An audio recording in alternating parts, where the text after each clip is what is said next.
আজি ভাওনা প্ৰদৰ্শন কৰা হৈছে হৰিনামৰ মহিমা। অসমীয়া জাতিৰ প্ৰাণ প্ৰতিষ্ঠাতা মহাপুৰুষ শ্ৰীমন্ত শংকৰদেৱৰ যি অনুপম সৃষ্টি ভাওনা সংস্কৃতি, সেই ভাওনা সংস্কৃতিৰে এক অনবদ্য এক অবিচ্ছেদ্য অংগ বুলি ক'ব লাগিব গায়ন।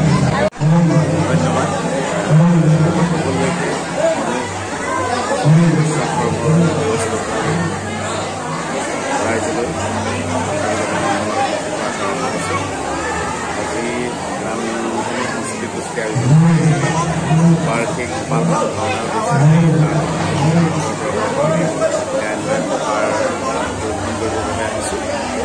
এইখিনি পাঠ মুহূৰ্তত আমি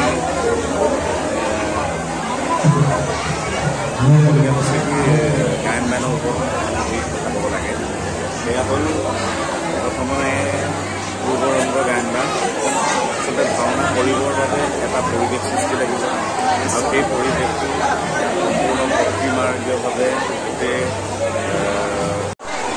আমি প্ৰায় বিশেষকৈ সৰুৰে পৰাই এই সংস্কৃতিৰ প্ৰতি আমাৰ নিজৰ সংস্কৃতিৰ প্ৰতি আমাৰ ভালপোৱা আছে।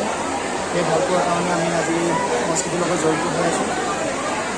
ভাল লাগে এখন শুদ্ধ সমাজ, শুদ্ধ পৰিৱেশত এই সংস্কৃতি আমি আগবঢ়াই দিবলৈ আৰু যাতে আগবাঢ়ি যাব পাৰোঁ সকলোৰে পৰা খুব বিচাৰিছোঁ।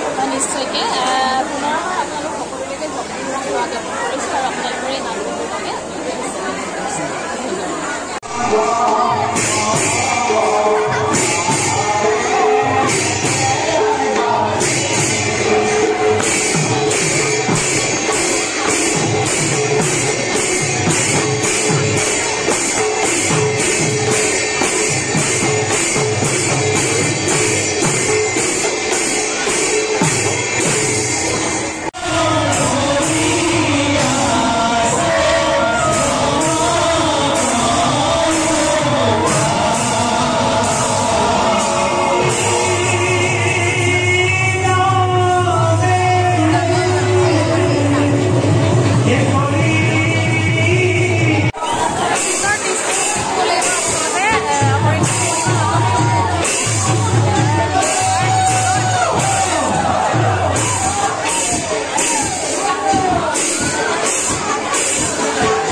বুলি ক'ব লাগিছে। অকণমান চিনাকি হ'ল আপোনাৰ লগত, পৰিচয়টো দিব। মোৰ নাম বৰহোলাল। হয়, বৰহোলাল ন? আপুনি কি চৰিত্ৰ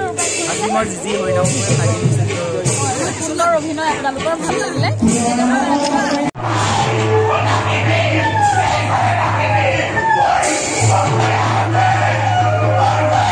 আজি যি মহাপুৰুষ শ্ৰীমন্ত শংকৰদেৱ গুৰুজনাৰ যি অপূৰ্ব সৃষ্টি, যি অংকীয়া নাট ভাওনা হৰিনামৰ মহিমা, সেই নাট ভাগত খুব সুন্দৰ চৰিত্ৰ বুলি ক'ব লাগিব, যাক আমি এটি বিশেষ চৰিত্ৰ, যাৰ যি দেৱদত্ত বিনাৰে হৰিনাম গাই গাই ত্ৰিভুৱন ঘূৰি ফুৰে বুলি কয়, স্বৰ্গ মৰ্ত্য পাতাল, আৰু যাৰ যদি আমি ক'বলৈ যাওঁ যাৰ বাহন ঢেঁকী বুলি জনশ্ৰুতি আছে, নহয় জানো? তো সেইজনে হ'ল সেই বিশেষ চৰিত্ৰটোৱে হ'ল নাৰদৰ চৰিত্ৰ। আপোনাৰ অভিনয় চাইছোঁ, খুবেই সুন্দৰ, ভাল লাগিছে, আৰু বিশেষকৈ আপোনাৰ কণ্ঠৰ কথাটো ক'বই নালাগে, খুব সুন্দৰ। অকণমান পৰিচয়টো দি দিলে ভাল লাগিব। মোৰ নামটো জানতি, মই মোৰ ঘৰ যোৰহাট জালুকনী।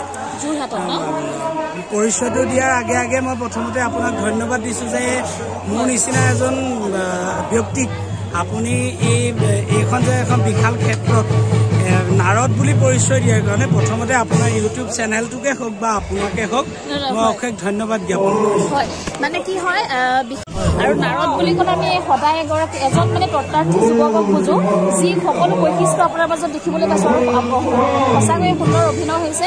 আৰু এই চলতে আপোনালৈ পুনৰবাৰ ধন্যবাদ জ্ঞাপন কৰিছোঁ, আৰু সদায় আপুনি এনেকৈ অভিনয় কৰি যাওক। স্বাগতম। হয়, আৰু বিশেষ আপুনি যিহেতু আপুনি বিভিন্ন বহুত দিন হৈছে চাগে, কিমান দিন হ'ল আপুনি এনেকৈ নাৰদৰ চৰিত্ৰ 2008ৰ পৰা কৰিছোঁ।